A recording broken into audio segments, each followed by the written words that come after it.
Welcome to the Women's Motorsports Network podcast, the show that puts the spotlight on the incredible women who fuel the world of motorsports. From drivers to crew members, engineers to fans, and everyone in between, we're here to celebrate the trailblazers, dreamers, and doers shaping the sport we love. Each episode, we share inspiring stories of females of all ages from every corner of the motorsports universe, past, present, and future. It's a journey through the seasons of life filled with heartfelt moments, laughter, and a whole lot of horsepower. So whether you're a lifelong fan, a racer yourself, or simply curious about the extraordinary women behind the wheel, settle in, relax, and enjoy a fun and uplifting ride with us. This is the Women's Motorsports Network podcast, connecting and celebrating women in motorsports, one story at a time. Let's hit the track.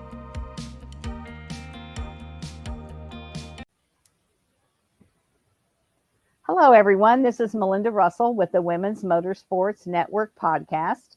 And my guest today is April Alfaro. Is that how you pronounce your last name? I got it right. You got it right. And April is never done a podcast before. And I told her she's just like 90% of the people I interview. They've never done one. And so we're just going to have a conversation today and learn all about April and why she loves motorsports. So April, would you first start by just sharing a little bit about yourself and your family? Sure. So you said my name right. I appreciate that. So, I'm April Alfaro. I live in Rockford, Illinois. I got into more of the racing and stuff in my early life, but I know we'll talk about that later. I have a boxer that is 10 years old. Her name is Allie. She's my baby. I have a fiancé named Jeff. I have two kids. One is going to be 22 and the other one will be 28. And my parents live over here in Lake Geneva, and I work for a corporation that gives a lot of healthcare data but monitors healthcare data, and been with them for a few years now. I've been in the healthcare world for about 33 years. So running facilities and, back office and front office and manager and multiple hats. Okay. So, yeah. Sounds like an interesting career. And I'm sure it can be stressful at times, especially if you're data collecting or anything along those lines. Yes. That can be kind of a scary thing nowadays for sure. So yes. And our company actually protects all of the patients. So yeah. Yes. Mm-hmm. Yeah, that's so important. I mean, it's just getting to be almost a weekly thing, if not more often, that mm-hmm. somebody's trying to hack my Facebook, which I did get hacked almost 2 years ago, lost 10,000 followers. Oh my goodness. And so, I probably cried over it, and then I was mad, and then I reached out to Facebook and sent them all kinds of documentation, and the thing, and they don't care. They don't care. Yeah. They'd rather let somebody do that than to try to figure it out. So anyway, but it's just all the time, your bank account and stuff. Yep. Yeah. So our company, what we do is there's the government side, there's a business service side, and then there's the healthcare side. I'm on the healthcare side, but the rest of our company, we are worldwide. So the rest of the company does a lot of that fraud protection. So it's great to work with them. They're amazing. I'm glad there's somebody out there that cares about us. Yes. Yes, there is. So, April, you've been involved in motorsports in some way or another. How'd you get started? Who introduced you to motorsports? So there's two answers to that. The first answer would be I started with dirt bikes and dune buggies and drag racing, V8 engines since I was born. My dad used to literally put us in the back seat in our car seat. I have a twin sister. They would put us in the back. The dune buggy was 4 seats at the time. There was a bench, and strap us down, and that's the only way we would go to sleep, is to hear the loud V8 engine. So take us around and just do that. I grew up in the garage with my dad. I did not like girly girl dolls. I had to be in the garage, working on the cars, working on engines, rebuilding stuff with my dad. And he has built hot rods. He's been in several magazines with his hot rods and drag racing. I loved it. And then when I got married to my first husband, I kind of stepped away from it, and which didn't make me happy. Divorced, and I do have my 2 kids from that. That's the only thing that I'm happy about. and then I met Jeff, who brought me into the road racing, and I did not know that people could do amateur racing. I never knew that side of it at all, road racing. I was dirt. So when I first met him, he's like, "Oh, do you want our first date? Do you want to go do some, go watch some races at the track?" And I'm like, "Sure." So I had only known him a week, and he took me to Black Hawk Farms, was the very first time. And I'm like, okay, first of all, I'm in this motorhome with this guy that I've only met for a week. We're going into the woods. What's going on here, Yeah. But we ended up on turn 3, and I was so ecstatic when I saw the cars coming around, and I'm like, no way. Like, I'm super close to the track. And then a couple races went by, which at the time I didn't know which classes were which. And then I heard the GT cars start on the grid, and I just looked at him and I was like, those are GT cars. Like, those are V8 cars. And he's like, yeah, you're about to see them. I'm like, no way. Mm-hmm. He's like, they're coming. So they did. They came around 1, came around 2. And, after a couple of laps, they were some of them that we know now personally that helped teach us, well, the classes we had to take, right? And the fire coming out, and I'm just like, oh my gosh, like, this is for me. Ever since then, and that will be 9 years ago in April, almost 9 years. And my Jeff, we wanted to get him into racing. His whole family, which is his dad, did racing against the Andrettis in Sebring in a Porsche 906. Sorry, I had to look at him to make sure what year it was. A 906, and they had they did a lot of road racing, and so he grew up with that with Porsches. And so I said, you know what, I want you to get on the track. I want you to do this. So he got his license first. The same weekend he got his license, he proposed to me. Oh. At the same corner, 5 years to the date, and at Black Hawk Farms. And then I said, you know what? I want to do this. I want the thrill, because I want the adrenaline, right? Mm-hmm. So he said, okay. So we bought another Porsche 944, and he taught me how to do the apex, because I'm like, okay, in dirt racing and in drag, it's just, you just go. Yeah. So he taught me the apex, and that was a little difficult for me. It still is now because I'm not, I can see it, but do I trust the car? Do I trust the tires?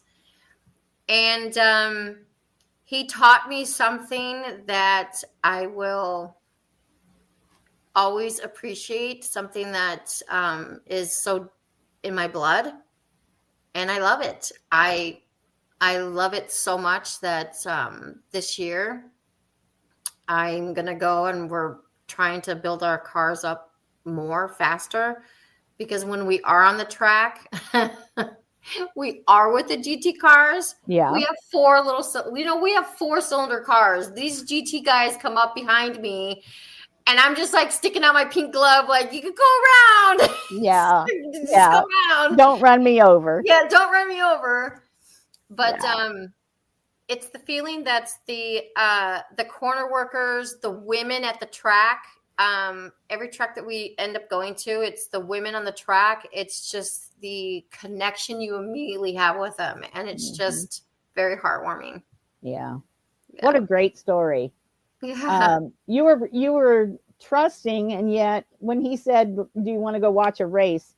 it was kind of like, this guy might be the right one because he likes what I like. And Exactly. yeah. And yes. And then when we ended up coming back the following weekend, and I had him come over to my house for to meet my parents, because my parents lived with me at the time. And the first thing that Jeff went out into the garage, and he was like, oh my God, because my dad has anything and everything that you could possibly think of for the last 50 years, and or more, I should say. He just has every nut and bolt, everything, machines, and Jeff's like, I could be dating this garage. And I'm like, oh wow. Not now me. we know the truth. Now the truth comes out. Yeah. Yeah. That's fun. That's fun. So, wow. I'm just thinking about everything you just told me. So, Yeah. What's your favorite thing about being back in motorsports? I love my most favorite thing is listening to the cars. I have an ear for engines. So when something doesn't sound right, like my car last year, I'm like, something's not right. Something is definitely off with my car. And he's like, how do you hear that? I was like, and I grew up that way. My dad taught me, like, the sound, the engine, the rumble of the V8s is I can't even express how excited I get.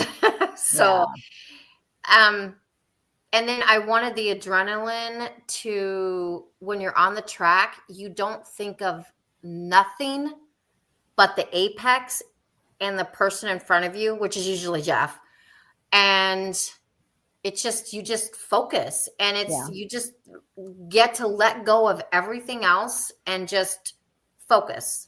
And so the two of you race against each other? Yes, we do. And the funny thing is that the corner workers and everybody at SCCA, they know that it's, husband and wife. They call us the husband and wife battling against each other. So we do that. And so we're the talk of the track. I'm sure 90% of the time, because sometimes if, he has spun out, I will go around and then, oh yeah, I'm ahead of you, Yeah. And then he'll end up catching up to me because I'm not apexing right, or I'll get stuck behind a GT car and I don't want to pass them because I know they're gonna nail it as soon as they get to the straightaway. So but we do. That's fun. We're enemies when it comes onto the track.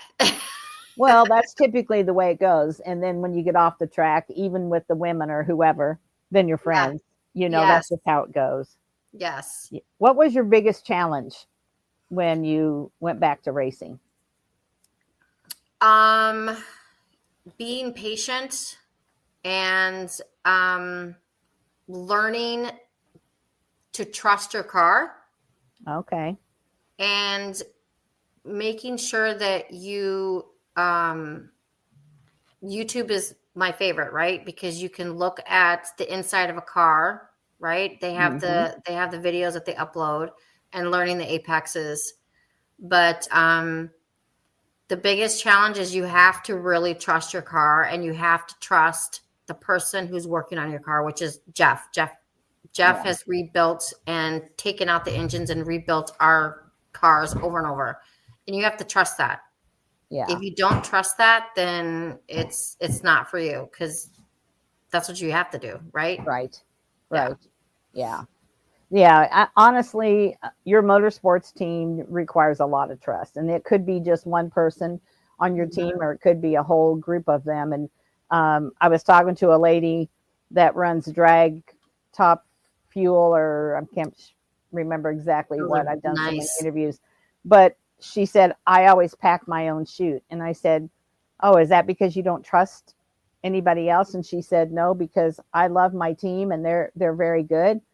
But I don't want them to ever feel responsible.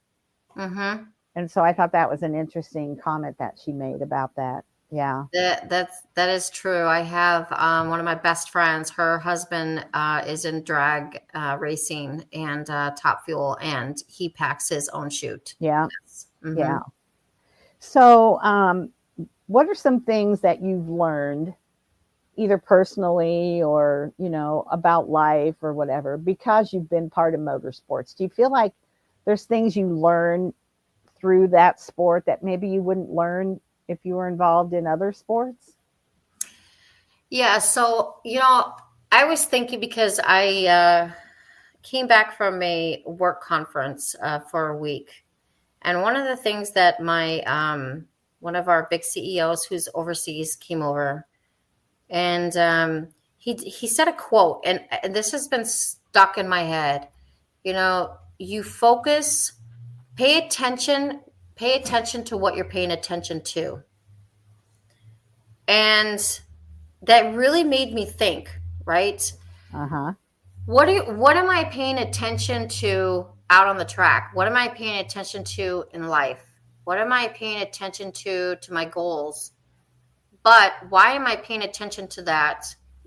And I'm so focused on something in, a negative thing, when you can pay attention to other positive things that are around you. Yeah. And it was something that I really learned, and just that specific quote that he said.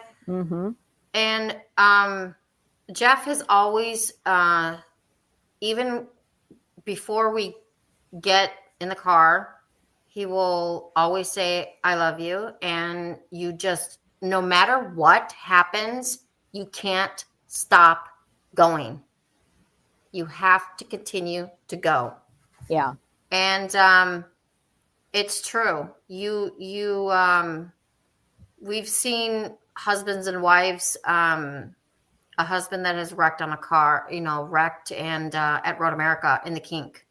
And the wife had to continue to keep going, passing her husband where the full black tarp is up.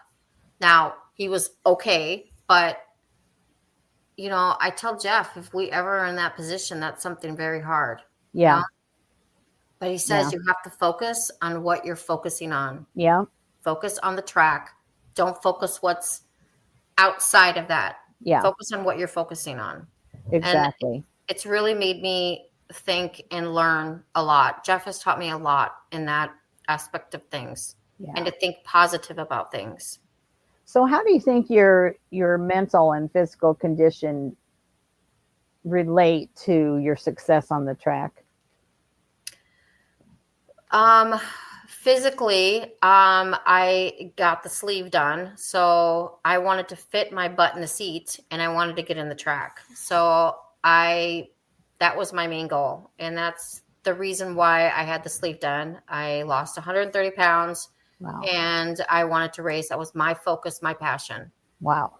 Good for you. Thank you. And when I first sat in that seat and was able to sit in that seat, I cried because I'm like, I actually did it. Mm-hmm. I actually did it. And Jeff cried with me because it was a Yeah. goal that I wanted so bad. I wanted so bad to be Mm-hmm. on the track with him. Yeah. Mentally, it's you feel free. You know, you feel nothing else matters in life Mm-hmm. but being on the track. And second of all, with the love of your life, you Yeah. get to be able to experience that bond that no one will ever be able to take from you Yeah. and replace. It's just something that you have that bond and that partnership. Mm-hmm. And it's helped me mentally by having a goal, accomplishing that goal, Mm-hmm. and now setting another goal, which I'm trying to beat him. But, you know, he works on my car. I got to remember that. Yeah.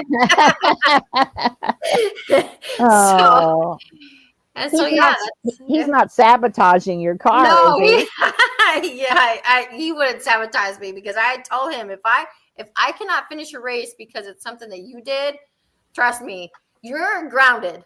Yeah, there you go. There you go. That's funny. Oh my gosh. So when you have a bad day or a bad night at the track, how do you deal with that? Oh, we've had a few of those. Well, okay. For instance, last October, my car was acting up, and Jeff and I were racing, and something was just not right with my car. It just would not full RPM. It just would not go. And anytime that I would hit third, it felt like it was flooding out. Well, it can't flood, right?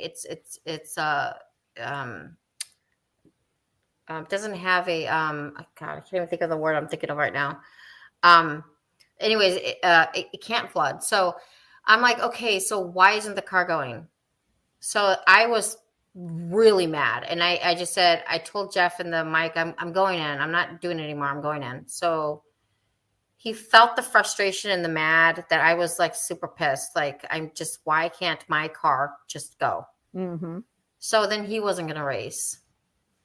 And he's like, well, if you're not out there, I'm not going to go out there. I'm like, no. So I had to take myself into the motorhome while he was working on my car. And I cried because I was so upset. Mm-hmm. Because I couldn't be out there. I wanted to do the official first race of the year. Yeah. And he said, he walked in the door in the motorhome, and I was, of course, in the bathroom, and I heard him, and I was cleaning up myself, my tears and stuff, and remembering that I have to be still positive for him.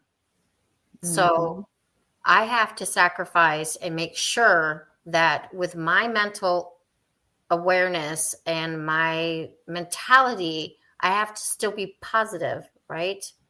For him. Yes. So I'm like, you have to go out there. No, I'm not going out there. You're not going. I'm not going. You are going out there.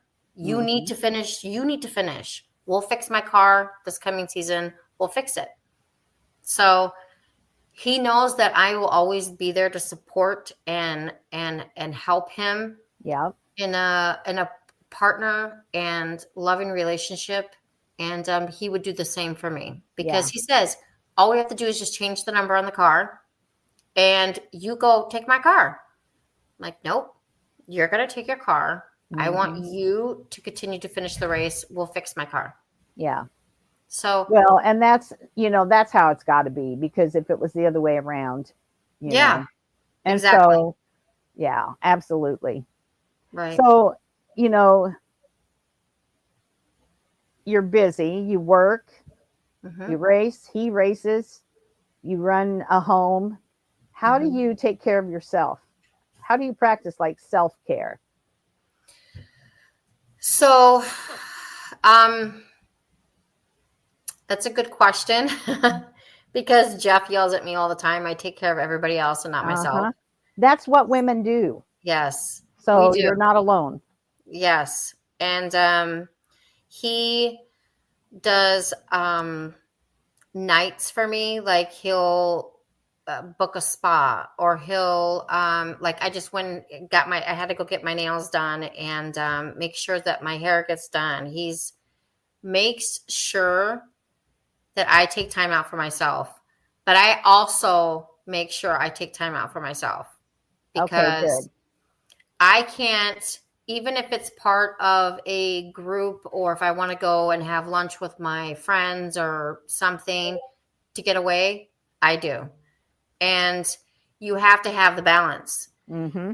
And I was sitting at our awards dinner, and I just so happened to pick the table where all the CEOs are sitting. Like, and I'm just like, are you kidding me? Like, why did you all have to sit at this table? You know, and you're just like, oh my God. And these are like the big top corporate CEOs. And we were talking about what they had last year. We had our theme. It was racing. So of course I brought my race suit and brought my helmet and everything, and our flags and stuff that we won. And my CEO asked me the same thing, like, how are you balancing? And I'm like, well, you guys give us the earlier summer hours. So if I'm working from 7 to 3, which I'm salary, so it doesn't matter when I come in and out.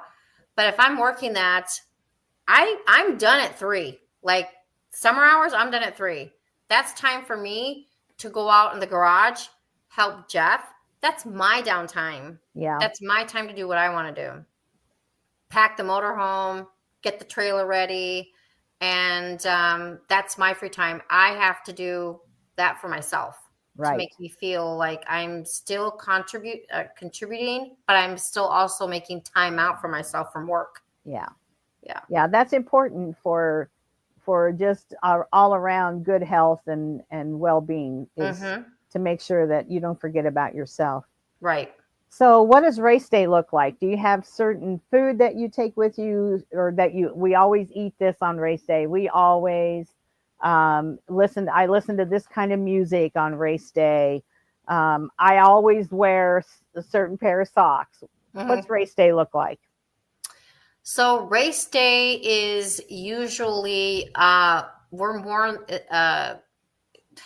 the morning. We have to do our qualifying because we're usually early morning most of the time, and then early afternoon. So I really don't want to eat. So I will drink, like I will drink Gatorade. I'll have coffee, get the caffeine going. Or I'll eat a hard-boiled egg.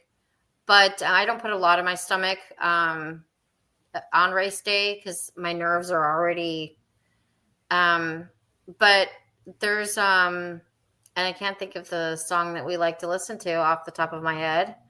But there's one particular song that Jeff has played, and that song is in my head. And if we don't get to play it, I don't have I do have my special racing socks that I have, but I do have my special pink gloves. Those mean a lot to me. Okay. Those are like, I have my twin sister with me, so that's my thing for my sister that I bought pink. Okay. Yes. Awesome. Yeah. So, how do you think being involved in motorsports has made you the person you are? Because, like, when you go to work, do your coworkers get that you're in motorsports? I mean, women that are in motorsports are a different breed. So, what do your coworkers think, and how has motorsports kind of shaped you? I think motorsports has changed me since I was so little. I'm not dependent on a man, and I don't mean that in a bad way, Right. but I'm not dependent on a man to change my tire, to change my oil, to change a sparks plugs. I can do that myself. I was raised to do all that myself. Right. Which, teaching my kids that, which I'm still working on my daughter to change a tire, but that's okay. Yeah. But it made me more independent, and not have to depend on a man to 100%, because my ex didn't do any of that, so I did it. Right. But with Jeff, it's like, I can do it. Let me do it. I'm like, no, but I can do it. Again, there goes your independency. Can you please let go of that some and let me do it? I'm like, okay. Yeah. Yeah. Work wise, my whole team and my whole division knows, up to my CEO, that I am a driver. I risk myself every time I'm out on the track. And every Friday, my team will send me a message, "Go April," with a little race car. Wow. And they'll say, "Can you please beat Jeff?" Because they know Jeff. And, go for the gold. Nice. They are very, especially my manager, my director, is very supportive. And it's positive energy that I get. Yeah. So That's great. Awesome. Mm-hmm. So would you encourage other, like, little girls, women, to get involved in motorsports? And if so, why? Yes, I would. And I would because I'm really wanting, I wish my daughter would have taken this route, but she didn't. Nothing to do with cars at all, which I tried. Yeah. But like, if our granddaughters, we have 3. Jeff's daughters has 3 granddaughters. If I could get them into it, I would. And the reason why I would is because, one, there's not a lot of women drivers out there. Right. And we need to have a bigger woman community in racing. Mm-hmm. I have a couple of Stephanie Anderson. She races a B-Spec car in SCCA. I absolutely love and adore her. She's been my mentor. She is amazing. I look to her. I watch how she races. The cars are almost similar, so I can see where she's shifting, where's all of this. I just love her. Samantha, and I forgot Samantha's last name, is in Spec Miatas.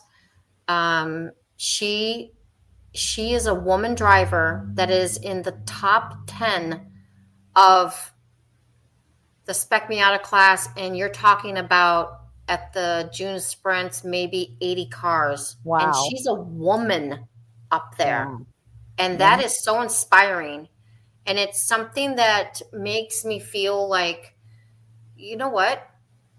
We can do this too. Absolutely.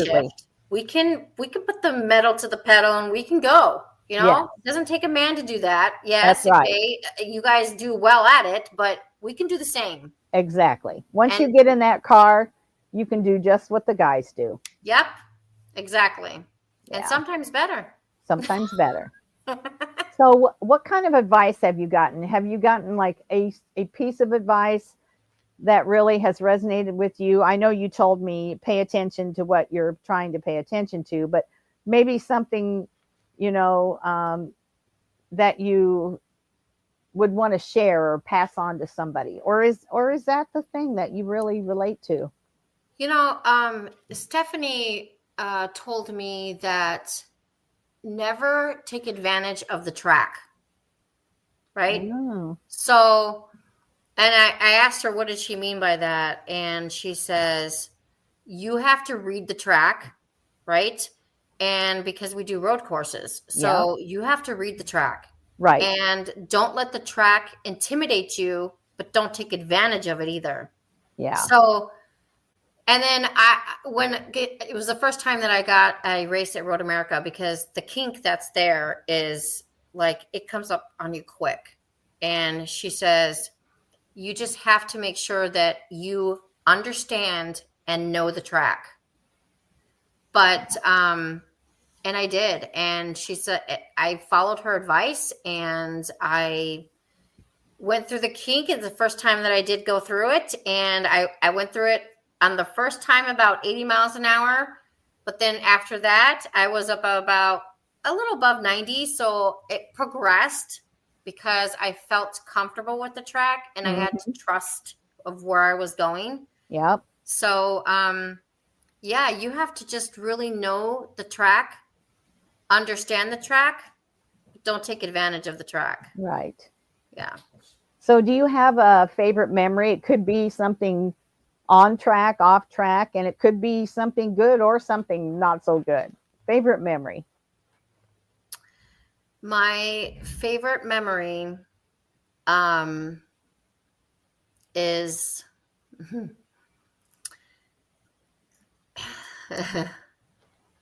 it took us 3 years to build our race team. Yeah. And my favorite memory is Jeff finally finishing his school and coming across that finish line with all the hard work, the holes in the garage from the tools. Yeah. And him getting that license, I feel, was our spark in life to push us to better things and to continue to keep moving forward. I think that's the best memory. And with my dad is our crew chief, standing on the side, talking to us, and and yeah. I can tell that that's a very heartfelt memory. yeah. It makes you emotional. Yeah. Because you saw how hard he worked for what he was trying to do. And in addition to doing that himself, he was doing it for you as well. Yes. And so those are just like, it's like watching your kid cross the stage at graduation. Yes, exactly. It's the same like emotional feeling that you have. Yes. Yeah. We worked very hard. The first year, the car caught on fire. The second year, we had, I don't even remember what the second year was, but. Oh, yeah. That's when we bought the Integra. And so it was just, it was so hard. And to see the frustration and the commitment that we did for 3 years for us to finally have that team. And we have now 3. We're still building our third one, but which hopefully my nephew will be racing that. Yeah. But his first accomplishment was my success in becoming more into the race world. Yeah. And he won Cindiv championship. I was in second place. So in 2023, he won second last year. Yeah. And we missed a couple races due to I had to have surgery, but that's okay. But yeah. Yeah. Good memories. Good memories for sure. And lifelong memories for sure. Yeah. So April, how would we follow your team? Like on social media, or where do you post your results, where you're going to be racing? And I didn't ask you this, but do you race at places other than Blackhawk, or do you stick mostly there? We've gone to Blackhawk and Road America, are the 2 major tracks that we go to. But our bucket list is we're going this coming year, which is 26. We want to go to Sebring. That is on our bucket list, and Road Atlanta. Yeah. Jeff has gone to Audubon. I forgot about Audubon. Yeah. And we've been up to Brainerd as well, but Jeff is the only one that's raced up there. Okay. I love Road America. I've been there. Yeah, I love that. That's like, yeah, it is one of my favorite tracks. It is my favorite track, I should say. It just became a lot more corporized, I want to say. So, but the track and the land is just gorgeous. It is. It really is. Yeah. So social media, is it under your name, or how would we find you? It's RHA RHA Racing Okay. is on Facebook. Is where we have our and I haven't posted on there actually in a while, but Okay. yeah, we do Well, have followers on there. Yeah. the season hasn't started for this year, so you'll get back to it. Yes. I tell everybody, make sure you tag me when you post. That way I can follow you easier. So Okay. tag Women's Motorsports Network, and that way I can follow you. Oh, awesome. Yeah. Definitely. And I do have a sticker on my car, which SCCA did this year. I'm sorry, last year. It said, is it say women of SCCA? uh-huh. Women on the track. Oh yeah, SCCA women on the track. So that sticker is on both sides of my car. That's cool. So yes, love it. Are you familiar with the Women with Drive event? Mm-mm. Okay. When we're done, I'll send you the lady's name. Okay. Because SCCA had a little table there, and there was a lot of people there from SCCA. Oh, okay. But it's called Women with Drive, and they've had 4 of them. This one coming up next year will be number 5 in 2025, and it'll be right before the PRI show in Indianapolis. And this year we had over 650 women there. Oh, wow. You would love it. I would. It.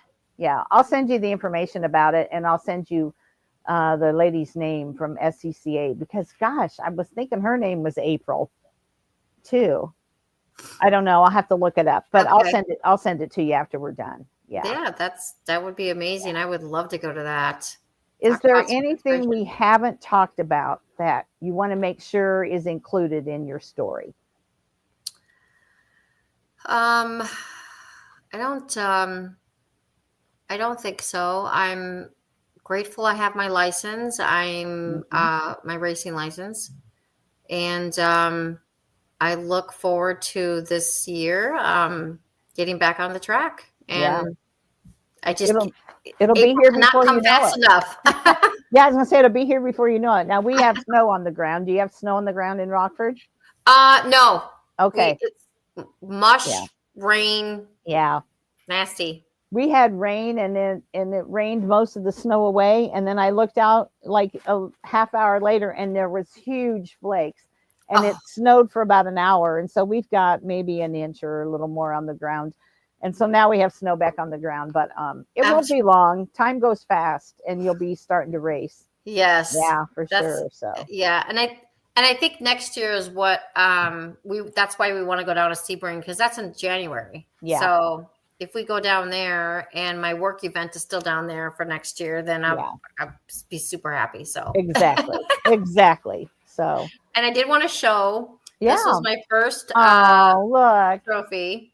How exciting! Yeah. So Jeff went and got this one for me. This was my first place trophy that I've ever gotten. So that's cool. Yeah. Yeah, you'll have more. You're going to add more to it, and you're going to beat him. Sorry, Jeff, but you're going to beat him one of these days. Look at he's shaking his head. He's going to be happy. He's going to be happy.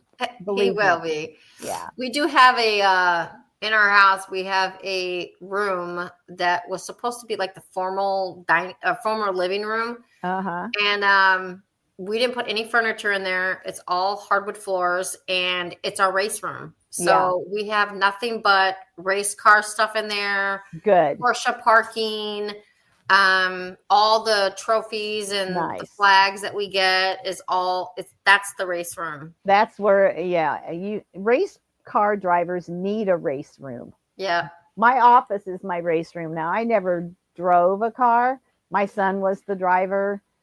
He raced before he passed, and then my granddaughters raced, and their boyfriends raced, and so we're a race family. But yeah, my office is my happy place where I have all my racing stuff. So yeah. Well, April, thank you for spending part of your day with me, and you're welcome. I really enjoyed getting to know you and hearing your story, and I look forward to sharing it with my listeners, and so. Yeah, thank you so much. And if you just stick around for a second after we end the recording, and then I'll get you that information. So thanks again for being on. Well, thank you. Thank you for having me.